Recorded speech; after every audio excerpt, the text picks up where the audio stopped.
નવરાત્રિનું આયોજન થાય છે પાટીદારનું, અને આઠમના દિવસે જાહેર સ્ટેજ ઉપરથી અમે લોકો, હું અને મારું સેવાયત સંપત્તિ ફાઉન્ડેશન અને પાટીદાર નવરાત્રિના આયોજકો જાહેરમાં હિસાબ આપીએ છીએ, અને 24 કલાક માટે આ હિસાબ મા ઉમિયાના ચરણમાં રહેશે.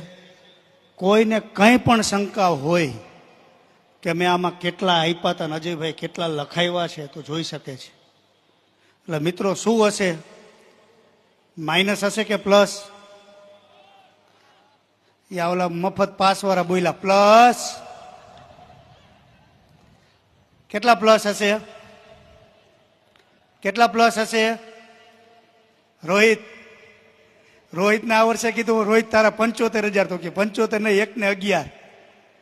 એટલે આ વર્ષે મિત્રો આપણા શહીદ પરિવારોને 25 પરિવારોને 25 લાખ રૂપિયા આપ્યા, તેમજ ટોટલ આંકડો 29,51,000 નફો થાય છે આ નવરાત્રિમાં. અને આ સ્ટેજ ઉપરથી બોલું છું અને વર્ષોથી આ હિસાબ આપતો રહ્યો છું, કેમ કે હું આ જાહેર જીવનમાં છું. તમે 100 રૂપિયાનો પાસ લીધો હોય તો મારે એક હિસાબ દેવો પડે, એક મારી ફરજ છે અને મારો સ્વભાવ છે.